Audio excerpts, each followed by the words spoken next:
Hello everybody. मैं हूं महफूज और आप देख रहे हैं एमआर क्लासेस।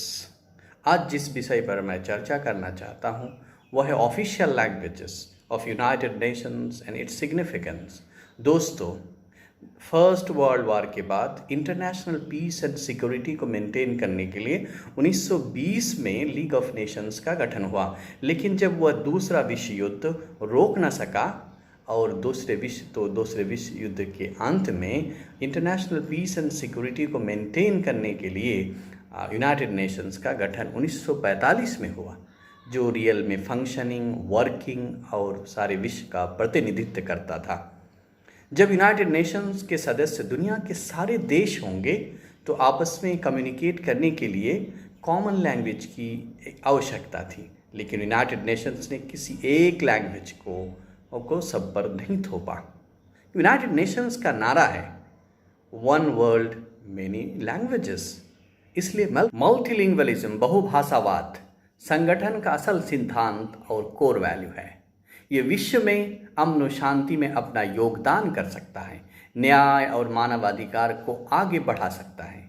इसलिए यूनाइटेड नेशंस ने 6 भाषाओं को ऑफिशियल और वर्किंग लैंग्वेज का स्टेटस दिया। वो 6 भाषा Arabic, Chinese, English, French, Russian, Spanish.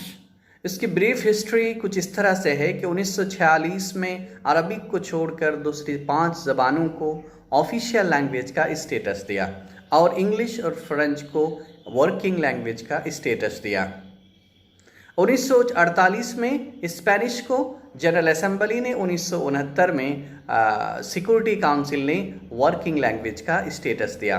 Russian को 1968 में जनरल असेंबली और 1969 में सिक्योरिटी काउंसिल ने वर्किंग लैंग्वेज का स्टेटस दिया। चाइनीज़ को 1973 में जनरल असेंबली ने और 1974 में सिक्योरिटी काउंसिल ने वर्किंग लैंग्वेज के तौर पर रिकॉग्निशन दी। अरबिक को 1973 में जनरल असेंबली ने और 1982 में सिक्योरिटी काउंसिल ने वर्किंग और ऑफिशियल लैंग्वेज का स्टेटस दिया। तो जब एक लैंग्वेज या एक ज़बान को ऑफिशियल या वर्किंग लैंग्वेज का स्टेटस मिलता है तो उसका क्या इम्पोर्टेंस, क्या महत्व और क्या सिग्निफिकेंस है। तो सबसे पहली बात कि जब किसी व्यक्ति की मातृभाषा या उसके देश की राष्ट्रीय भाषा को यूनाइटेड नेशंस की ऑफिशियल लैंग्वेज का स्टेटस मिलता है तो उसके लिए गर्व, सम्मान और प्रिविलेज की बात होती है। दूसरी बात, यूनाइटेड नेशंस ने इन भाषाओं को प्रमोट करने के लिए कई कमिटीज़ बनाई हैं और एक सीनियर ऑफिसर को कोऑर्डिनेटर फॉर मल्टीलिंगुअलिज्म के तौर पर अपॉइंट करता है। जैसा कि शशि थरूर, जो यूनाइटेड नेशंस के अंडर सेक्रेटरी जनरल रह चुके हैं, वो भी कोऑर्डिनेटर फॉर मल्टीलिंगुअलिज्म थे।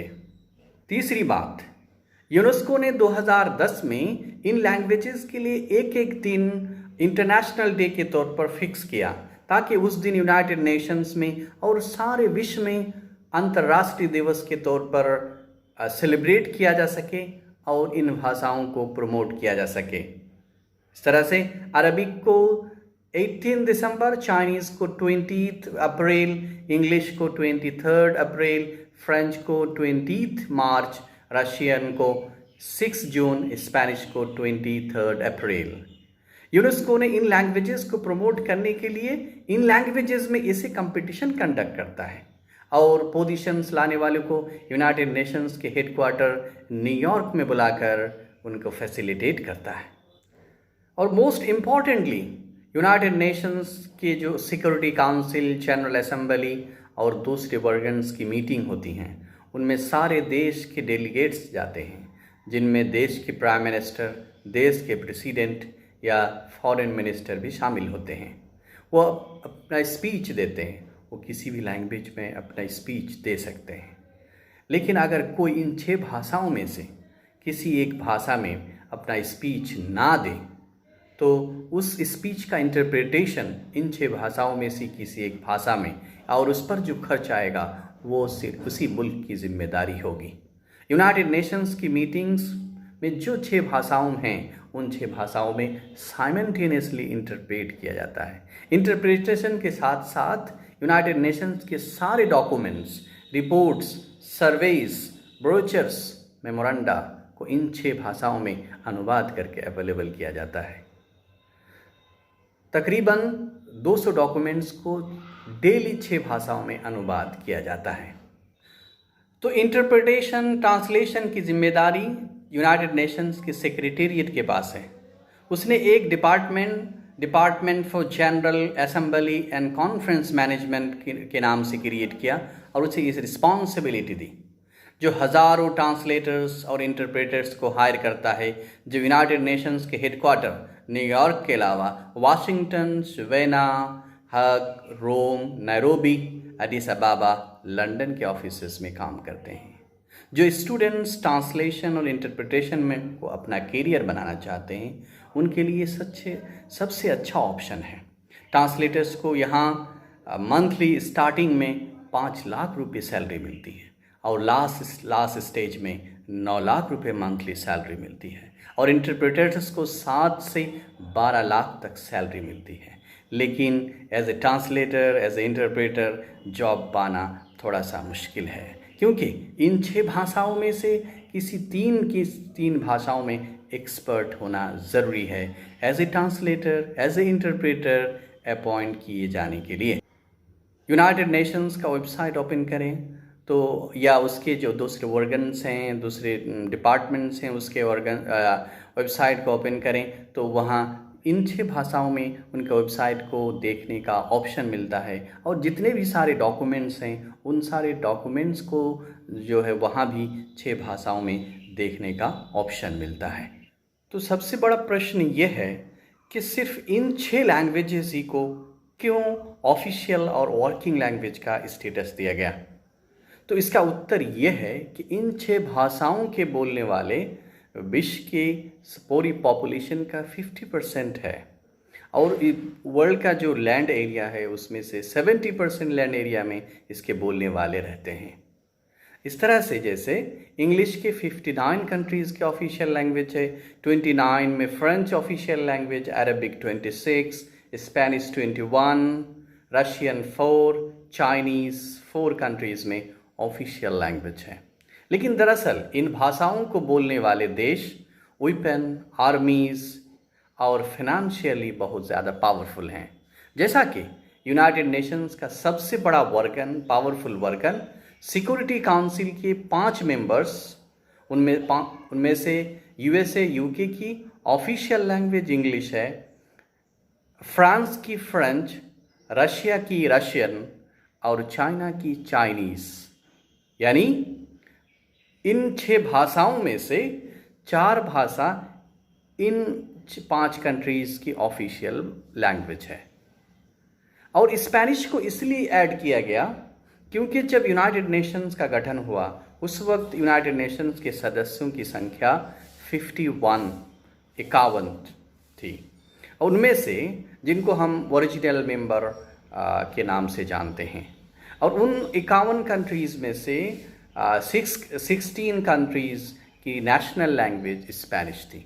और अरबिक को इसलिए ऑफिशियल और वर्किंग लैंग्वेज का स्टेटस दिया क्योंकि ऑयल रिच कंट्रीज़ जैसे सऊदी अरबिया, यूनाइटेड अरब अमीरात, कुवैत, कतर, इराक जैसे कंट्रीज़ की ऑफिशियल लैंग्वेज है, जो इकोनॉमिकली बहुत ज़्यादा इम्पॉर्टेंट है, क्योंकि इन 6 भाषाओं के बोलने वाले देशों का जीडीपी वर्ल्ड के जीडीपी का 80% है, और पूरे जो वर्ल्ड इंटरनेट पर जो अवेलेबल कंटेंट है उसका 74% कंटेंट इन 6 भाषाओं में है।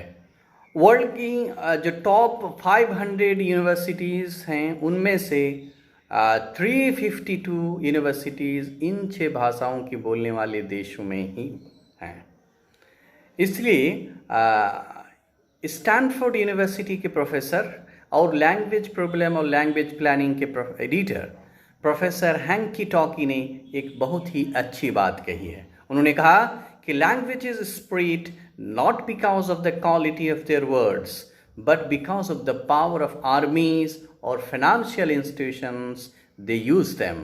Money talks and their actions speak louder than words. मतलब ज़बान की खूबसूरती से नहीं, उसके बोलने वाले ताकतवर हों तो वो ज़बान तरक्की करती है। पैसे की आवाज़ शब्द की आवाज़ से ऊंची होती है। इसलिए यूनाइटेड नेशंस पर बहुत सारे लोग ये ब्लेम करते हैं कि क्या वो पैसे और पावर के सामने झुक जाता है, जबकि दुनिया में शांति फैलाने के लिए, शांति बनाए रखने के लिए बना यूनाइटेड नेशंस का मैसेज दुनिया की आधी पॉपुलेशन की ज़बान में पहुंचाया ही नहीं जाता। इसलिए दूसरी ज़बानों के बोलने वाले देश जैसे हिंदी, बंगाली, जर्मन, पुर्तगीज़ के फ्यूचर में शामिल करने के डिमांड होते रहे हैं। हिंदी के लिए डॉक्टर मनमोहन सिंह गवर्नमेंट ने 2007 में और नरेंद्र मोदी गवर्नमेंट ने 2016 में इनिशिएटिव लेने शुरू की हैं। इसी तरह 2009 में बांग्लादेश की प्राइम मिनिस्टर शेख हसीना ने जनरल असेंबली में बताया कि बंगाली को ऑफिशियल लैंग्वेज होना चाहिए।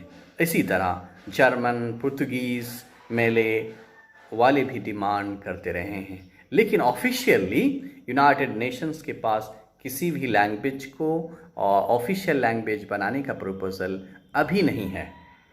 लेकिन हम चाहते हैं कि और भी ज़बानें ऐड हों ताकि यूनाइटेड नेशंस का जो मैसेज अमन और शांति का है वो ज़्यादा से ज़्यादा लोगों तक पहुँचे और यूनाइटेड नेशंस और सक्सेसफुल हो। अगर आपने ये चैनल सब्सक्राइब नहीं किया है तो सब्सक्राइब ज़रूर करें।